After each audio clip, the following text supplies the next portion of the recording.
भगवान जो दुनिया में इन्वेंशंस हुए हैं, वो ऐसे हुए हैं कि वो विचार कहीं न कहीं से आए हैं और विचार प्रभु ने दिए हैं या फिर समझ लीजिए किसी सत्ता ने दिए हैं। तो ऐसा भी पॉसिबल है कि जो लोग ब्रह्म ज्ञान को प्राप्त हो चुके हैं, तो उनके लिए तो ये आसान होगा उस क्रिएटिविटी में आना, क्योंकि क्रिएटिविटी भी एक गुण होता है, मतलब वो ब्रह्म ज्ञान प्राप्त हो जाता है। तो क्या वो लोग इसमें समाज में अपने उन विचारों का यूज़ करके योगदान नहीं कर सकते? ऐसा आपका प्रश्न बड़ा उचित है, लेकिन आपने दोनों चीज़ें मिक्स कर दी हैं। ऐसा है, जो भी इन्वेंशन होता है, जो भी होता है, जब वो व्यक्ति समय और स्थान से ऊपर जाता है, अकाल की अवस्था में आता है, तो साधारण भाषा में ये कहो, उनको गट फीलिंग आती है या इंट्यूशन आता है। और जब उस पे कार्य करने लगता है, तो ही उससे इन्वेंशन होता है।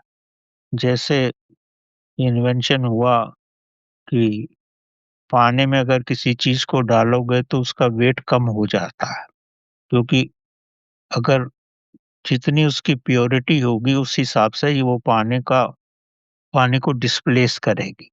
तो ये जो इस इन्वेंशन की जो ये इन्वेंशन ऐसे ही हुआ था, और वैज्ञानिक जो है वो कई सालों तक इसको खोज करता रहा, पर एक बार जब वो पानी के अंदर टब में स्नान कर रहा था, तब उसने देखा कि मैं पानी में टब में आते ही कुछ पानी निकल गया है। तब उसके मन में आया कि मेरे पानी में आते ही पानी बाहर निकला है, तो जितना पानी बाहर निकला उसका मेरी बॉडी से कोई उसका रिलेशन होगा। तो उसने उस पानी की मात्रा को देखा, उसके वेट को देखा, उसके वॉल्यूम को देखा और अपने वेट और वॉल्यूम से कंपेयर किया, तो उसपे कोरिलेशन मिला उसको। तो ये उसकी गट फीलिंग कहो, या जब वो समय और स्थान से ऊपर था, तब उसको ये आभास हुआ। तो संसार में जितने भी आविष्कार हुए हैं, हुए तो मन से ही हैं, लेकिन जब मन शून्य था, वो चेतना की अवस्था में थे, तब हुए। अब मैडम क्यूरी के साथ क्या हुआ था? वो बहुत समय तक एक प्रॉब्लम पे बैठी हुई थी, नहीं उनसे सॉल्यूशन निकला। तो रात में सोते-सोते उनको कोई ऐसा ख़्याल आया और सोते-सोते उठी और अपने डेस्क पे जाकर के उसका सॉल्यूशन लिख दिए। उनको नहीं पता। 3 दिन के बाद जब उसने अपने पढ़ने वाले डेस्क पे देखी तो उसका सॉल्यूशन लिखा हुआ। तब उसने देखा हैंडराइटिंग तो मेरी ही है। तो कैसे हुआ वो?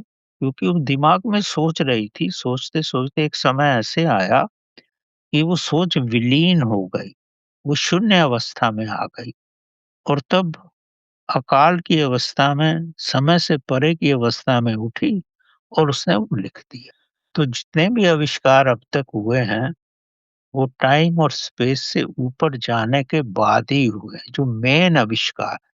और उसके बाद तो उसकी तो बहुत ज़्यादा, एक के बाद एक तो लिंकेज तो एक के बाद एक लगता ही रहता है, उसका तो कोई अंत नहीं है। तो जितने भी मॉडर्न रिसर्च है ना, वो लिंकेज है। आविष्कार तो बड़े गिने-चुने हुए हैं, जो कि बाद में उस स्थिति हुई है।